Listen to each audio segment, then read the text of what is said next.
Okay, so pretty brief review today on rotations. So just remember that when we rotate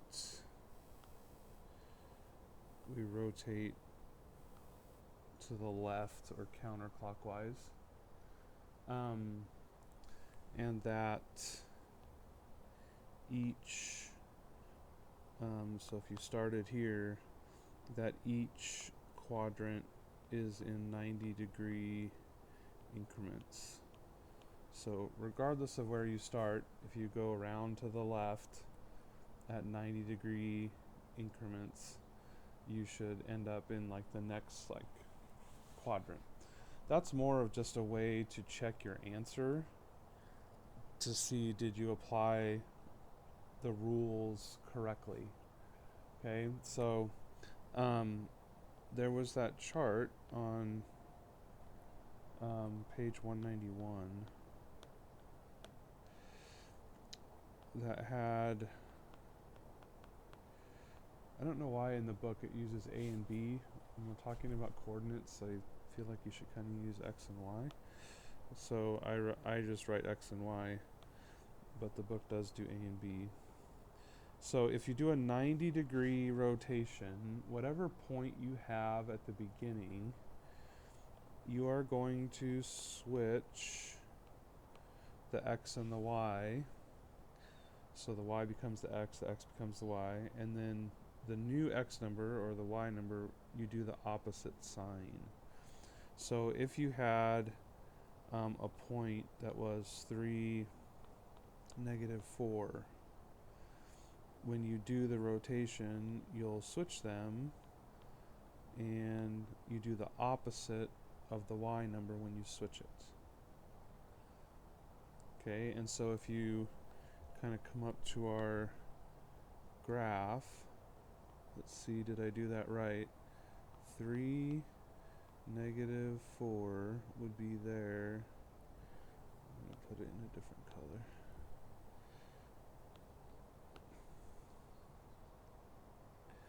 And then 4, 3 would be up there. So minimally, I did go 90 degrees. So like my answer seems I went to the next quadrant. So my answer at least is generally in the right area, but I did it right. So 180 degrees I think is the easiest one to remember. It's just do the opposite of each thing. So again, if we start with 3, -4, the opposite of both, -3, +4.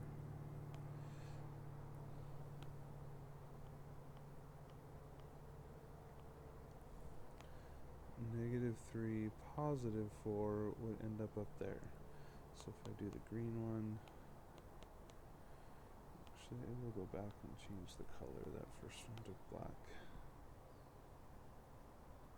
So again, I feel like I did it right because I started with the black one and I ended up with the green one, and I went to quadrants, so my answer at least makes sense.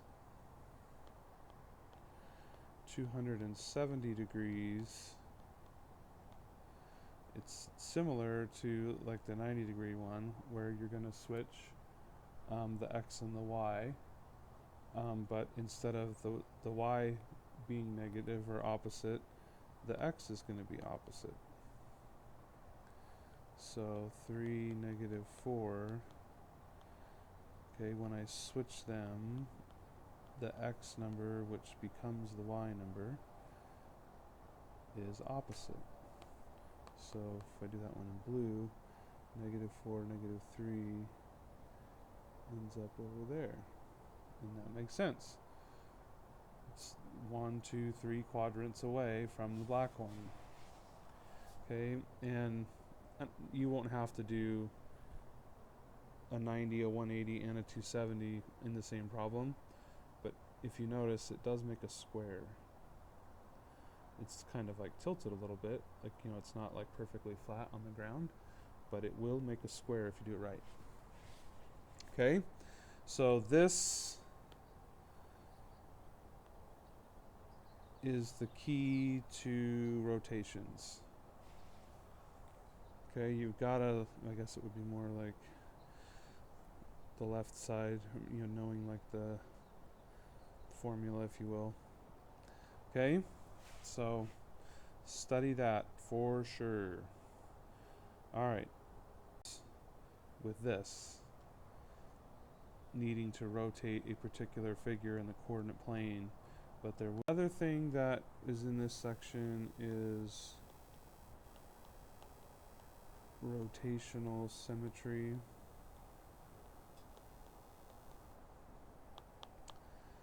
And we ask ourselves, how many times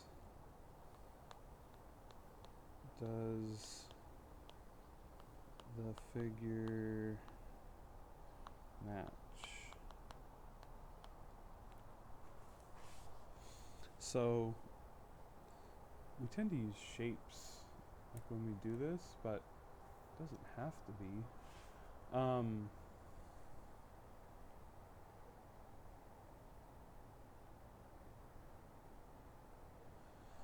The letter H. As we rotate it that way, and we spin it, it'll match up like when it's upside down, and then again all the way back around. So it would match up like 2 times.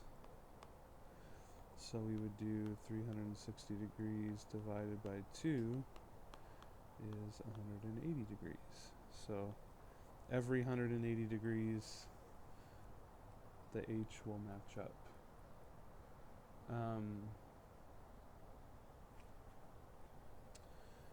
We have, it's really hard to draw freehand and be perfect, but I'll do my best. I think we kind of like get the idea there. So if all the sides are the same, here's like the big thing. If all the sides are the same, and it'll use the term regular. That means all sides and angles are congruent. If it uses the term regular, you can just count the sides. There's 1, 2, 3, 4, 5, 6. So it'll match up 6 times. If it's a triangle, it matches up 3 times.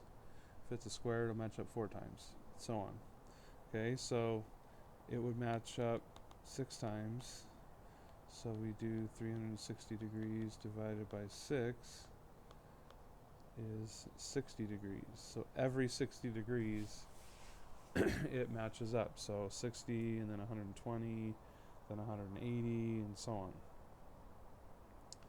Okay, so those are the 2 ideas that we need to know for rotations. Okay, there will be more problems, be a couple like that. Okay, all right, have a great day, guys. We'll see you tomorrow.